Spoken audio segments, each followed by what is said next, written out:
ID 001.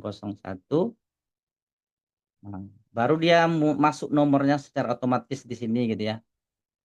Kita masuk ID 02 baru dia secara otomatis. Nah, ini dia Bapak Ibu, kita menggunakan rumus. Nama rumusnya adalah kita kombinasikan fungsi if dengan fungsi row. Logikanya seperti ini Bapak Ibu. Jadi kita kombinasikan fungsi if dengan fungsi row. Kita besarkan. Fungsi row itu kan gunanya untuk menentukan data kita itu berada di baris keberapa. Row, kan row artinya baris kan. Nah, jadi ini kan berada di baris ke-17 kan, betul ya? Nah, baris ke-17. Kalau kita taruh di sini, saya hapus rumusnya Bapak Ibu. Nah, ya, saya hapus. Nah, gini ya. Nah, dia baris ke-10 gitu ya. Betul, karena dia memang sekarang berada di baris ke-10. Tapi kita pengennya kan ini 1 ya, bukan 10. Nah, tentu kita akali aja. Di Excel kan seperti itu ya, kita banyak main logika, banyak main akal-akalan gitu ya. Supaya dia jadi 1 gimana? Tentu kita harus kurang 9. Kan gitu. Nah, hasilnya 1.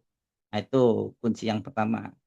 Kemudian kita pengen angka 1 ini terisi kalau ID-nya kita isi kan gitu. Berarti kalau kita logikakan, kita kombinasikan dengan fungsi if gitu ya. Nah, jadi fungsi if itu enggak banyak gunanya sebenarnya ya, enggak sesederhana mungkin Bapak Ibu yang sering bekerja di Excel pakai if, kadang enggak terpikir oh ternyata dia bisa juga untuk case yang seperti ini gitu ya. Jadi fungsi if itu kan fungsi logika ya Bapak Ibu ya. Fungsi if itu adalah fungsi logika.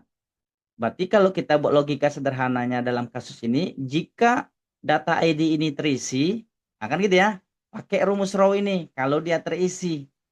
Tetapi kalau dia nggak terisi datanya, maka jangan diisi, kosongkan. Akan gitu kalau secara logikanya. Maka kita kombinasikan dengan fungsi if itu alasannya Bapak Ibu ya. Kita besarin.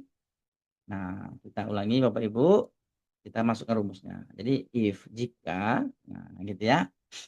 Oke, ini adalah argumen-argumen Bapak Ibu, pahami argumen ini dengan baik.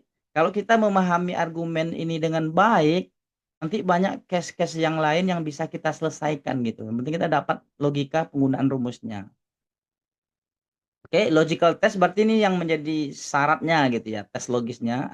Berarti jika nih kita klik sel ini, jika D10 artinya data di D10 ini sama dengan